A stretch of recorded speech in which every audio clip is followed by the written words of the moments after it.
Danny, where are you? Answer me. Alfre, how are you? I'm great. How are you, man? I'm doing excellent. Look, this is the perfect movie to get me into the Halloween spirit. We got scary vampires in a quiet little town based on a Stephen King novel with a fantastic cast directed by a talented director, Gary Doberman. How familiar were you with the original novel by Stephen King before taking on the role of Dr. Cody? Well, I have not read the novel of Salem's Lot. I'd seen the incarnations of it on screen through the years, and I didn't want to go back and have any kind of information from that. So I went from what Gary wrote, the story he wanted to tell, and I let that just inform everything that I was doing. Having him as a writer, executive producer, and director, as smart as he is, so he's cinematically smart. King is literarily smart, but there's no seams in the mixture together that was presented here. So I knew it was going to be a tight, wonderful, classic horror story. So I'm excited too that it's coming out now instead of some other time. Not just because it's All Hallows Eve, but it's also a scary time in our country and our world, and especially the way that the vampirism, seduces and takes hold in normally good minds and good hearts. We can all talk about how that happens in an election year. It's like good people can be vampires, and good people can let little things infect their spirit too. That is facts. Absolutely. Now, look, Dr. Cody's a badass doctor who gets to kill vampires, but tell us a little bit more about Dr. Cody and what attracted you to play in this world. Well, what attracted me was that she was so, okay, so obviously I'm a woman, so you don't have to change the role. I knew it was written, even this time out, it was written for a man.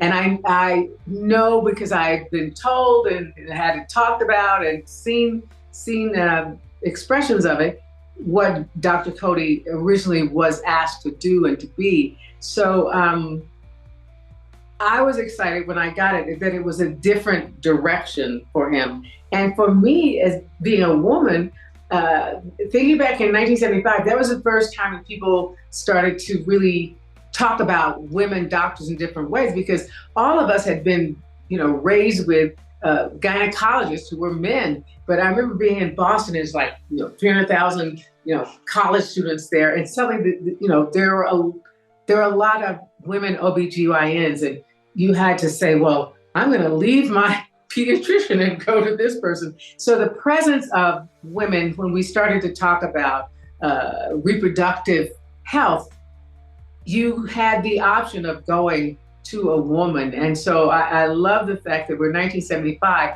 and this woman doctor figures so highly. Now she is a doctor, I have a backstory I made up, but she is a doctor for 2 or 3 small towns in Maine. She's a Mainer because she went to Bates. She met her husband there. He's in forestry. He has passed on, but she has been there for, their whole marriage, 40 years or something. And she gets to practice there in a way that she doesn't get to practice in Boston or in Providence or somewhere else on the East Coast. So I was just interested in all of those things. And the fact that she wrestles a vampire and she doesn't fall down and go, oh, I'm bit, and curtains for me. I wanted to explore all that and demonstrate it. Now you got me wanting the Dr. Cody prequel with all that backstory. Now, the one thing I love about Salem's Lot premiering on Max on October 3rd is that you can do your in-home double features. I love doing double features around Halloween season. It's my favorite thing to do. So on October 3rd, if fans wanted to pair up Salem's Lot with either another vampire film or a Stephen King film, what would your choice be for that double feature with Salem's Lot? Oh, you know what I would do? I would do this Salem's Lot and the 1922 Nosferatu. I love it.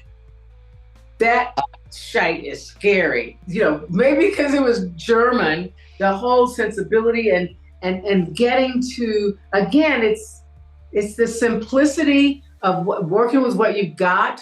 You discover more things. And I think that's one of the cool things about this piece is that production values, the set, the costume, especially the cinematography, and the fact that Gary is editing because he knows what he needs as he goes. He knows where he wants all that.